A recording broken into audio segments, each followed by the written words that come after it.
Picture a Roman gladiator, a muscular slave fighting to the death while a bloodthirsty crowd screams for mercy or murder. It's one of history's most famous images, and almost all of it is wrong. The real gladiators were professional athletes. Many were celebrities. Most survived their fights. Some were even vegetarians. This is what it was actually like to live, train, and fight as a gladiator in ancient Rome, beyond the Hollywood myth. Most gladiators began as slaves, prisoners of war, or condemned criminals, sold to a man called a lanista, who ran a training school known as a Ludus, the greatest. The Ludus Magnus stood right beside the Colosseum, linked by an underground tunnel, with its own miniature arena. But not every gladiator was forced. Some were free men who volunteered, drawn by the fame, the crowds, and the prize money. To fight, they swore a brutal oath to endure being burned, chained, beaten, and killed by the sword. They were the lowest of the low, and somehow also stars. Some gladiators became legends. The most famous of all began as a slave in a gladiator school near Capua. His name was Spartacus. In 73 BC, he and a handful of fighters broke out with kitchen knives and sparked a slave revolt that grew into an army of tens of thousands and shook Rome itself. It took the Republic 2 years and a brutal campaign to crush him. And it wasn't only slaves who fought.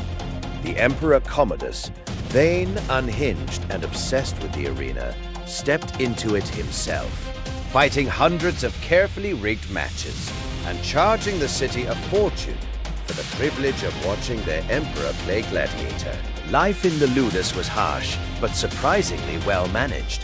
Gladiators cost a fortune to train, so they were fed and cared for like prize athletes. They trained daily under specialist coaches called doctores, each an expert in one fighting style. And their diet? Mostly vegetarian, barley, beans, and lentils, in such quantity that Romans nicknamed them horderii, Barley Men. There was a reason. A layer of fat under the skin protected them from shallow cuts, letting a wound bleed dramatically without crippling them.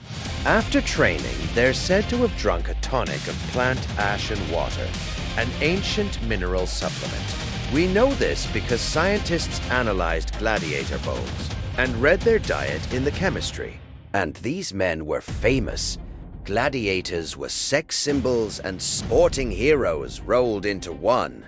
Their faces appeared on oil lamps and pottery. Children played with gladiator figurines. Walls in Pompeii are scratched with their names and boasts. One fighter is praised as the heartthrob of the girls. Roman women were said to keep tokens of their favorites. Some even mixed gladiator sweat into cosmetics, believing it boosted beauty.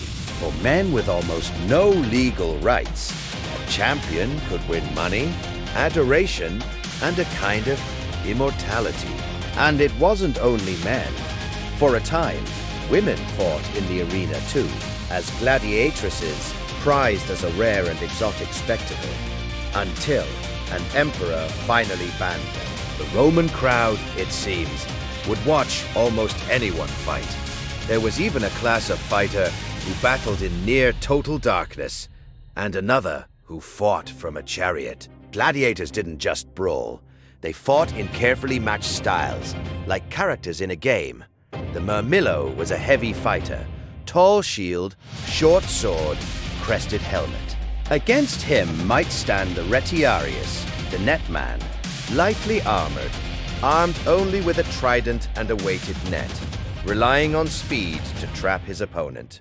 Then came the Thracian, with his curved blade, and many more. Each pairing was a deliberate contrast. Armor against agility, sword against net. The crowd had favorites, and the matchups were the whole point. A day at the Games was a carefully staged program. The morning belonged to the Venetians, exotic beast hunts, where lions, leopards, bears, and elephants were pitted against hunters or each other. At midday came the grimmest act, public executions of criminals, a spectacle so brutal that even some Romans, like the philosopher Seneca, were sickened by it. Only in the afternoon came the main event, the gladiators. Staging all this could bankrupt the sponsor, who imported animals from across the empire and rented fighters at enormous cost, all to win the crowd's favor. Above it all, on hot days, sailors unfurled a vast awning, the Valerium, to shade the spectators. The games were the most expensive show on earth. On the day of the games, the arena was pure theater, trumpets, sand raked smooth, the editor, the sponsor, presiding over the crowd. You've probably heard the gladiators' famous greeting, Ave Caesar. Those who are about to die salute you. But there's no evidence gladiators ever said it. The phrase is recorded only once, spoken by condemned prisoners staging a mock sea battle for the Emperor Claudius. Professional gladiators, who trained for years and expected to survive, almost certainly never used it. It's a line history put in their mouths. So, did they really fight to the death? Usually, no. Gladiators were expensive. Training one took years and serious money, and if he died, the organizer had to pay his owner a fortune. So most fights ended not in death, but in mercy, missio, when a beaten fighter raised a finger to ask for his life. One historian puts a gladiator's odds of dying in any single match at roughly 1 in 20. Fights to the death did happen, but they were the exception, reserved for special games, not the everyday rule. And the thumb. We all know the image. The emperor's thumb turns down, and the loser dies. But that picture comes from a painting, Jean-Léon Gérôme's, from 1872.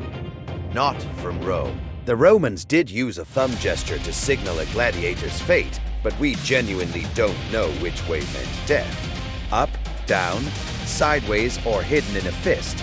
The sources don't agree.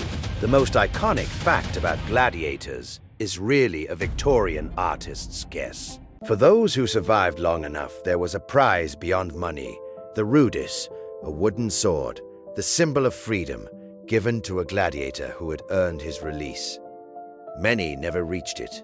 Gladiator graveyards reveal men who died in their 20s, their bones marked by healed and fatal wounds. They were slaves and outcasts, fed like athletes, worshipped like stars, and remembered 2,000 years later, mostly through myths. Strip those myths away, and the real gladiator is somehow more human and more fascinating than the legend. Follow Embered Ages for more of the ancient world brought to life by firelight.